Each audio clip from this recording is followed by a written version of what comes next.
بسم اللہ الرحمن الرحیم۔ پیارے دوستو، شرح میں تو عامل کے سبق اور اجراء میں خوش آمدید، مرحبا۔ ہمارا سبق حروف مشبہ بالفعل کے بارے میں تھا۔ ایک سبق ہم نے پڑھ لیا تھا، حروف مشبہ بالفعل کیا کرتے ہیں، کیا ہوتے ہیں، یہ پڑھا تھا پچھلے سبق میں۔ آج سب سے پہلے ہم یہاں سے پڑھیں گے وَهِيَ سِتَّةُ حُرُوفٍ۔ یہاں بتایا گیا ہے کہ یہ 6 حروف ہیں، یہ حروف مشبہ بالفعل یہ 6 حروف ہیں۔ ان میں سے انا اور انا، انا، انا، کانا، لکنا، لیتا، لالا، یہ 6 حروف ہیں۔ آج ہم انا اور انا کے بارے میں پڑھیں گے۔ انا اور انا یہ کس چیز کے لیے آتے ہیں؟ تو سب سے پہلے ان کا بتایا گیا کہ انا اور انا یہ جملہ اسمیہ کے مضمون کی تحقیق کے لیے آتے ہیں۔ نہیں، اب جو جملہ اسمیہ ہوگا اس جملے کا جو مضمون ہوگا اس مضمون کی تحقیق کے لیے آتے ہیں یہ دونوں، انا اور انا۔ اب مضمون کیا ہوتا ہے؟ مضمون کے بارے میں آپ کو سمجھاتا ہوں کہ اب جملہ اسمیہ زید قائم، یہ جملہ اسمیہ ہے۔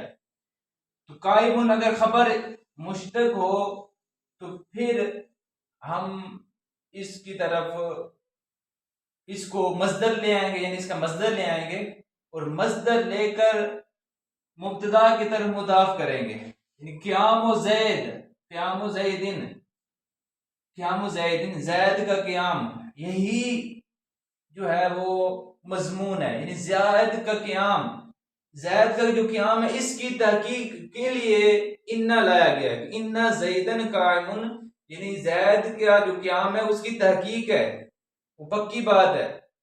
انا اور انا اسی چیز کے لیے، یعنی مضمون جملہ اسمیہ کے مضمون کی تحقیق کے لیے آتے ہیں۔ یہ سبق میں نے بیان کر دیا۔ اب دیکھیں ہم مثالوں کی بھی ترکیب کریں گے، اوپر جو متن ہے اس کی بھی ترکیب کریں گے۔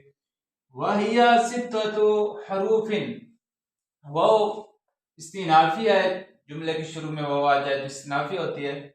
ہیا یہ ضمیر مرفوع منفصل ہے، جب ضمیر مرفوع منفصل آ جائے شروع میں تو وہ مبتدا ہوتی ہے اور بعد والا جو جملہ ہوتا ہے وہ خبر ہوتا ہے۔ تو ہیا ہم اس کو مبتدا بنائیں گے۔ ستۃ حروف، ستۃ یہ اسماء عدد میں سے ہے، اس کو ہم ممیز کہیں گے، ممیز مضاف، مضاف بھی کہہ سکتے ہیں، ممیز مضاف، اور حروف اس کی تمییز ہے، حروف اس کی تمییز ہے۔ اب مضاف الیہ بھی کہہ سکتے ہیں، تو مضاف یا ممیز مضاف اپنے مضاف الیہ تمییز سے مل کر خبر بن جائے گا، مبتدا خبر مل کر جملہ اسمیہ خبریہ ہو جائیں گے۔ ستتوں پر جو پیش آ رہا ہے یہ خبر ہونے کی وجہ سے آ رہا ہے، اور تنوین ہم نے نہیں دی کیونکہ یہ مضاف ہے، تو مضاف پر تنوین نہیں ہوتی، معنی تنوین ہے۔ جی ہماری ترکیب مکمل ہوئی، مبتدا خبر مل کر جملہ اسمیہ خبریہ ہو جائیں گے۔ انا اور انا اس کی ترکیب 3-4 طرح آئے گی۔ شروع والے سبقوں میں بیان کیا تھا کہ پہلے ایک جملہ ہو، پہلے اجمالاً ہے، پھر اس کی تفصیل ذکر کی جائے۔ ایسی چیز کہ پہلے اس کا ذکر 2 بار ہو، پہلے اجمالاً ہو پھر اس کی تفصیل ہو، تو تفصیل کی ترکیب 3 طرح کی جاتی ہے۔ 3 طرح یہ میں نے ساری وضاحت کی تھی شروع والے ویڈیو میں کہ ہم اس کو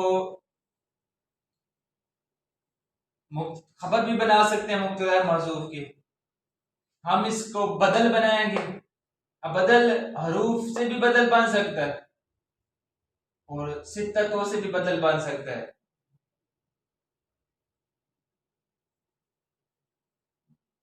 یہ بھی 2 طرح ترکیب ہو جائے گی، یعنی بدل والی۔ آنی فعل مقدر نکالیں گے، اس کا مفعول بھی بنا سکتے ہیں۔ تو ہم یہاں آسانی کے لیے، کیونکہ آگے بھی الگ الگ حروف آ رہے ہیں، تو ہم یہ والی ترکیب کریں گے کہ ہر ایک اس کی مبتدا نکالیں گے، ہر ایک کی پہلے مبتدا نکالیں گے۔ انا سے پہلے ہم احدھا نکالیں گے، یعنی 6 حروف میں سے ایک، احدھا ان میں سے ایک، یعنی 6 حروف میں سے ایک انا ہے، یہ خبر بن جائے گی۔ اور انا سے پہلے ہم نکالیں گے ثانیہ، ثانیہ یعنی ان میں سے دوسرا انا ہے، انا سے پہلے ہم کیا نکالیں گے؟ آدوہا، آدوہا، آہدو مضاف، ہا ضمیر مضاف الیہ، مضاف مضاف الیہ مل کر مبتدا اور انا خبر، مبتدا خبر مل کر جملہ اسمیہ خبر ہے، یہ الگ ہو جائے گی. اور انا کی بھی الگ اسی طرح ثانی، ہا ثانی مضاف، ہا ضمیر مضاف الیہ، مضاف مضاف الیہ مل کر مبتدا اور انا خبر بن جائے گا، مبتدا خبر مل کر جملہ اسمیہ خبر ہو جائیں گے. وَهُمَا لِلتَّحْقِيقِ مضمون الجملۃ الاسمیہ، ہم اس جملے کی اب ترکیب کر رہے ہیں. اور واو جو ہے یہ بھی جملے کی شروع میں آ رہی ہے تو واو استنافی ہم کہیں گے. ہما ضمیر، یہ بھی ضمیر مرفوع منفصل ہے، تو اس یہی کہتا ہے کہ جب ضمیر مرفوع منفصل شروع میں آ جائے تو مبتدا بنتی ہے، بعد والا جملہ خبر بنتی ہے. ایک قاعدہ تو یہ ہے. دوسرا قاعدہ یہ بھی ہو سکتا ہے کہ پہلے معرف آ جائے، اس کے بعد جار مجرور آ جائے، تو معرفہ کو مبتدا اور جار مجرور کو کسی کے متعلق کر کے خبر بنائیں گے. یہ بھی ایک قاعدہ ہے. دو قاعدے یعنی اس پر فٹ ہو رہے ہیں. ہما ہم مبتدا بنائیں گے، لام جار ہے. اب آگے دیکھیں، پہلے بھی یہ قاعدہ بیان ہو چکا ہے کہ آخر میں معرفہ اور پہلے جتنے بھی نکرے آ جائیں وہ مضاف مضاف الیہ مضاف مضاف الیہ بنتے ہیں. تو تحقیق ہم مضاف بنائیں گے کیونکہ نکرہ ہے، بعد والا معرفہ آ رہا ہے، اس کو مضاف بنائیں گے. مضمون کو بھی مضاف بنائیں گے، پیچھے کے لیے تو مضاف الیہ بنے گا بعد میں آگے سے مل کر، لیکن آگے کے لیے یہ مضاف، مضمون بھی مضاف. الجملہ یہ بھی معرفہ ہے، الاسمیت یہ بھی معرفہ ہے. جب دو معرفے آپس میں اکٹھے آ جائیں تو پہلا موصوف ہوتا ہے دوسرا صفت. تو موصوف الجملہ موصوف اسمیت صفت، موصوف صفت مل کر مضمون مضاف کا مضاف الیہ ہو جائے گا. اب مضمون مضاف اپنے مضاف الیہ سے مل کر تحقیق مصدر مضاف کو مضاف الیہ ہو جائے گا. اب مضاف تحقیق اپنے مضاف الیہ سے مل کر جار کا مجرور ہو جائے گا.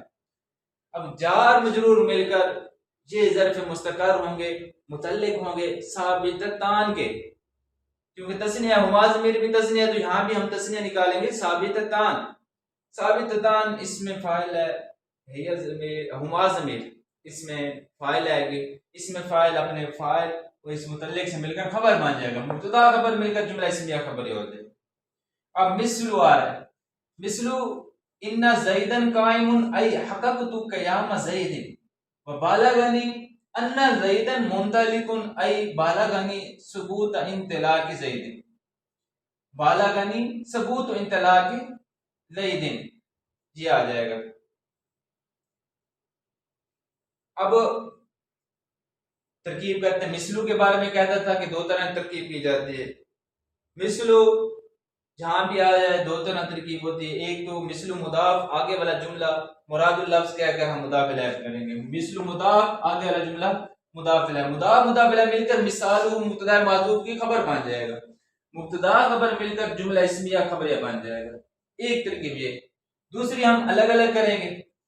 ان زیدن قائم، ان حروف مشبہ بالفعل ہے، ایک اس کا اسم ہوتا ہے خبر بھی ہوتا ہے. تو زیدن اس کا اسم، قائم ان حرف مشبہ بالفعل کی خبر.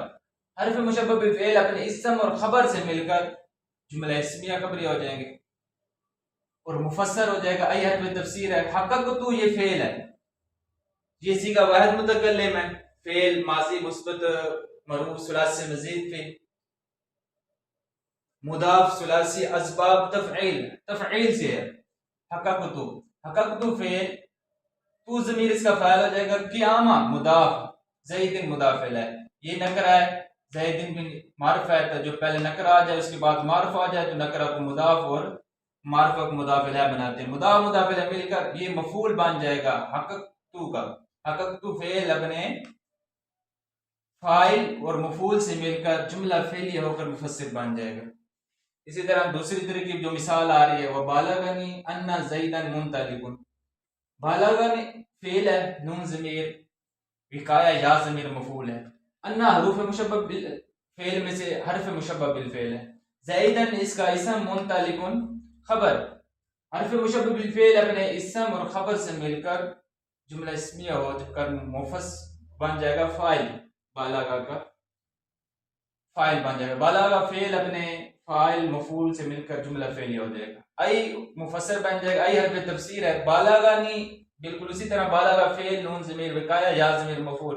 فعل اپنے بالغہ فعل نون ضمیر وقایا، یا ضمیر مفعول، ثبوت و انطلاق زید، ثبوت و مضاف، انطلاق پھر مضاف ہو جائے گا، زید مضاف الیہ۔ یہاں بھی وہی قاعدہ آ رہا ہے کہ آخر میں معرف آ جائے، پہلے جتنی نکرہ ہوں گے تو مضاف الیہ ہوں گے، تو مضاف، ثبوت، انطلاق بھی مضاف، زید مضاف الیہ، یہ دونوں مضاف الیہ مل کر ثبوت مضاف کا مضاف الیہ ہو جائے گا، مضاف الیہ مل کر بالغ کا فاعل بن جائے گا، بالغ فعل اپنے فاعل اور مفعول سے مل کر جملہ فعلیہ ہوگا۔ یہ ہماری ترکیب مکمل ہوئی۔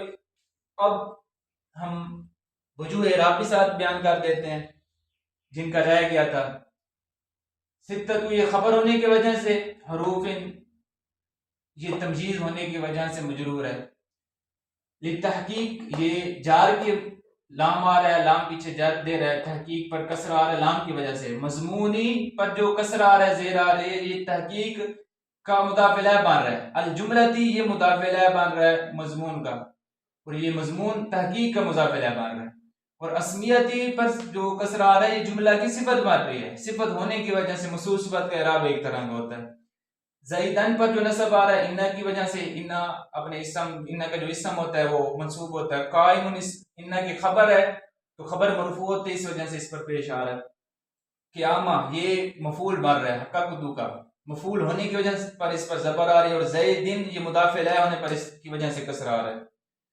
تو اسی طرح زیدن انہ کا اسم ہے، منطلقن یہ انہ کی خبر ہے، ثبوتہ جو آ رہا ہے یہ مفعول بن رہا ہے، مفعول بھی منصوبات میں سے، اور انطلاق کی یہ مضاف الیہ ہونے کی وجہ سے، زیدن یہ بھی مضاف الیہ ہونے کی وجہ سے اس پر کسر آ رہا ہے۔ اب ترجمہ دیکھ لیں، اور یہ 6 حروف ہیں، اور یہ یعنی پیچھے با ہی ضمیر کا مرجع حروف مشبہ بالفعل کی طرف جا رہے ہیں، حروف مشبہ بالفعل یہ 6 ہیں، ان میں سے ایک انہ ہے اور ان میں سے دوسرا انہ ہے، اور یہ دونوں جملہ اسمیہ کے مضمون کی تحقیق کے لیے آتے ہیں۔ ان کی مثال ان زیدن قائم ای حققت قیام زیدن کی مثال ہے، اور بالغنی ان زیدن منطلق ای بالغنی ثبوت انطلاق زیدن کی مثال ہے۔ اب مثالوں کا ترجمہ دیکھ لیں کہ بے شک زید کھڑا ہے، قائم ہے، یعنی مجھے زید کے قیام کی تحقیق ہے، یہ میں نے تحقیق کی زید کے قیام کی، اور پہنچی بے شک زید چلنے والا ہے، یہ خبر مجھے پہنچی کہ زید چلنے والا ہے، یعنی زید کے چلنے کا ثبوت مجھ تک پہنچا، یہ ترجمہ ہو گیا۔ امید ہے کہ آپ کو اس سبق کی سمجھ آ گئی ہوگی۔ انشاءاللہ پھر اگلے سبق میں، اگلی ویڈیو میں ملتے ہیں، تب تک اجازت، السلام علیکم ورحمۃ اللہ۔